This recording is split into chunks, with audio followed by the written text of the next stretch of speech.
Dots ചെയ്യുന്നത് നമ്മളിങ്ങനെ circle വരച്ചിട്ട് അതിൻ്റെ ഉള്ളിൽ ഇങ്ങനെ നിറച്ച് കൊടുക്കേണ്ട ആവശ്യമൊന്നുമില്ല. ഇത് ഇങ്ങനെ ചെയ്യേണ്ട ആവശ്യമില്ല. ജസ്റ്റ് നമുക്ക് ഇങ്ങനെ ടച്ച് ചെയ്യുക, എന്നിട്ട് ഇങ്ങനെ പ്രഷറിങ് കൊടുക്കുക, കോണിൽ പ്രഷറിങ് കൊടുക്കുക. അപ്പോൾ ഒരു മുത്ത് നിൽക്കുന്ന പോലെ ഇങ്ങനെ പൊങ്ങി വരും. ആ ഒരു മെത്തേഡ് മാത്രമേ ചെയ്യേണ്ട ആവശ്യമുള്ളൂ. ജസ്റ്റ് ടച്ച് ചെയ്യുക, എന്നിട്ട് പ്രഷറിങ് കൊടുക്കുക. നമുക്ക് എത്ര വലുപ്പത്തിലാണ് വേണ്ടത് അതിനനുസരിച്ചിട്ട് പ്രഷറിങ് കൊടുക്കുക. കണ്ടോ, ഒരേ സൈസ് കിട്ടി, കണ്ടില്ലേ? ജസ്റ്റ് ടച്ച് ചെയ്യുക, എന്നിട്ട് ഇങ്ങനെ പ്രഷറിങ് കൊടുക്കുക. അത് മാത്രമേ ഉള്ളൂ ഡോട്ട് ചെയ്യാൻ. നമ്മളിങ്ങനെ കറക്കി കൊടുക്കുകയൊന്നും വേണ്ട, ജസ്റ്റ് പ്രഷറിങ് ചെയ്യാം. ഇനി നമുക്ക് ചെറിയ ഡോട്ട് വേണമെന്നുണ്ടെങ്കിൽ കുറച്ച് പ്രഷറിങ് കൊടുത്താൽ മതി. കണ്ടോ, നമുക്ക് മനസ്സിലാവും നമ്മൾ പ്രഷറിങ് ചെയ്യുമ്പോൾ എത്ര വലുപ്പത്തിൽ വേണം അതിനനുസരിച്ചിട്ട് പ്രഷറിങ് കൊടുത്താൽ മതി.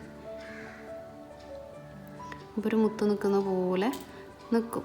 ഇനി നമുക്ക് ഇതാ ഇങ്ങനെ ഒന്ന് വലുത് കൊടുത്തു, അതിലും ചെറുത് കൊടുത്തു, അങ്ങനെ ഇങ്ങനെയും നമുക്ക് പ്രഷറിങ് അനുസരിച്ചിട്ട് ചെറുതാക്കിയിട്ടും കൊണ്ടുവരാം.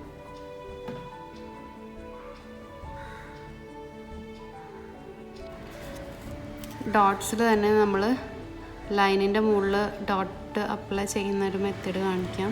നമ്മൾ ലൈൻ അപ്ലൈ ചെയ്ത് കൊടുക്കുക, പൊക്കി പിടിച്ചിട്ട് തന്നെ ലൈൻ അപ്ലൈ ചെയ്യാം. എന്നിട്ട് നമ്മൾ ഇതിൻ്റെ മുകളിലായിട്ട് ഇതായി കാണുന്ന പോലെ ഒരേ ഗ്യാപ്പിൽ ഡോട്ട്സ് അപ്ലൈ ചെയ്യുക. ഡോട്ട്സ് അപ്ലൈ ചെയ്യുമ്പോൾ ജസ്റ്റ് ടച്ച് ചെയ്യുക, പ്രഷറിങ് കൊടുക്കുക, അത്രേ ചെയ്യേണ്ട ആവശ്യമുള്ളൂ. ഓക്കെ, നെക്സ്റ്റ് ഇതേപോലെ തന്നെ കൊടുക്കുക. വലുതൊന്ന് കൊടുക്കുക, ചെറുത് കൊടുക്കുക, വീണ്ടും ചെറുത് കൊടുക്കുക, എന്നിട്ട് വലിയതൊരെണ്ണം കൊടുക്കുക. ഇങ്ങനെ നമുക്ക് നമ്മളുടെ ഡിസൈൻ അനുസരിച്ചിട്ട് നമുക്ക് ക്രിയേറ്റ് ചെയ്യാം.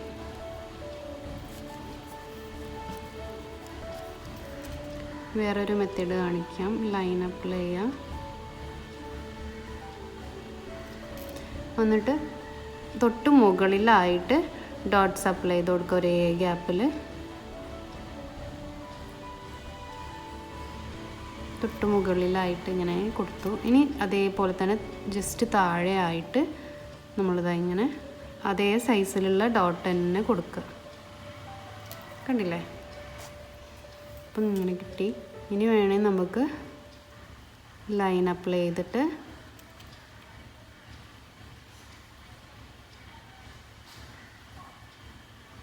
ഡോട്ട്സ് ഒരേ ഗ്യാപ്പിൽ മുകളിലായിട്ടാണ് കേട്ടോ കൊടുത്തത്. അതിൻ്റെ തൊട്ട് താഴെയും വേണമെങ്കിൽ നമുക്ക് കൊടുക്കാം.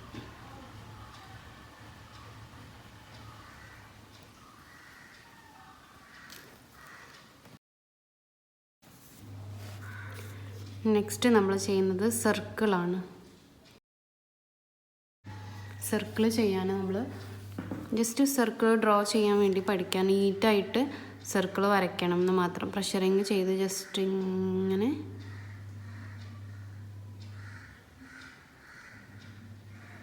ടച്ച് ചെയ്ത് കൊടുക്കാം.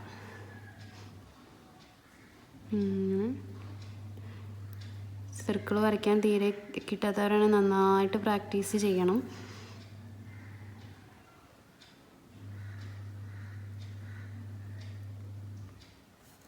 കണ്ടോ, ഇതേപോലെ നമുക്ക് ചെറുത് വേണമെങ്കിൽ ചെറുത് ചെയ്യാം, വലുത് വേണമെങ്കിൽ വലുതും ചെയ്യാം.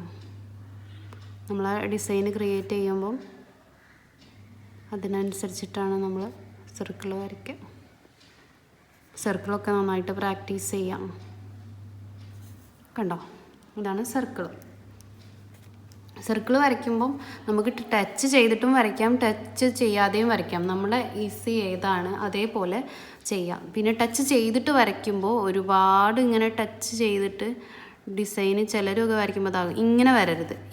ഇതിങ്ങനെ അവിടെ മെഹന്തി വരാതെ വരുമ്പോൾ അത് തെറ്റാണ്, കാണാൻ ഭംഗി ഉണ്ടാവില്ല. അപ്പോൾ നമുക്ക് എന്ത് ചെയ്യും, ഒരേപോലെ ഇങ്ങനെ മെഹന്തി എല്ലായിടത്തും കിട്ടണം. അപ്പം അധികം ടച്ച് ചെയ്യരുത്. ഇങ്ങനെ വളച്ചൊക്കെ കൊണ്ടുവരുമ്പം കുറച്ചൊന്ന് കോണ് പൊക്കി കൊടുക്കുക. സർക്കിൾ കഴിഞ്ഞാൽ പിന്നെ നമ്മൾ ചെയ്യുന്നത് സ്പൈറലാണ്. സ്പൈറൽ ചെയ്യാൻ നമ്മൾ ആദ്യം സർക്കിൾ ചെയ്യണം. സർക്കിൾ വരച്ചു കൊടുക്കുക. അത്യാവശ്യം വലിയൊരു സർക്കിൾ വരയ്ക്കാം. എന്നിട്ട് ഇതാ ഈ ഒരു പോയിന്റിൽ നിന്ന് നമ്മൾ ഉള്ളിലേക്ക് എടുക്കുക. എന്നിട്ട് ഇതേപോലെ നമ്മൾ ചുറ്റിച്ചു കൊടുക്കുക, ഒരു ജിലേബി പോലെ. എന്നിട്ടൊരു ഡോട്ടും കൊടുക്കുക. കണ്ടില്ലേ? ആദ്യം നമ്മൾ ഒരു സർക്കിൾ വരയ്ക്കുക, എന്നിട്ട് ഉള്ളിലേക്ക് ഇങ്ങനെ ചുറ്റിച്ചു കൊടുക്കുക. നല്ല നീറ്റായിട്ട് എവിടെയും ടച്ച് ചെയ്യാതെ സ്ലോലി ചെയ്താൽ മതി.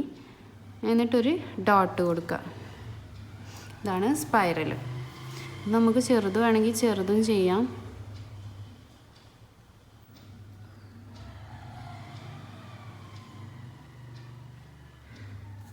കണ്ടോ? ഇതേപോലെ സ്പൈറൽ ചെയ്യുമ്പോൾ നമ്മൾ വലിയതാണ് ചെയ്യണമെന്നുണ്ടെങ്കിൽ ഇതിങ്ങനെ വരച്ചിട്ട് ഒരുപാട് ഗ്യാപ്പ് കൊടുത്തിട്ട് ഇങ്ങനെ ചെയ്യരുത്. ഇത് തെറ്റാണ്. കാരണം ഇത് കാണാൻ ഭംഗി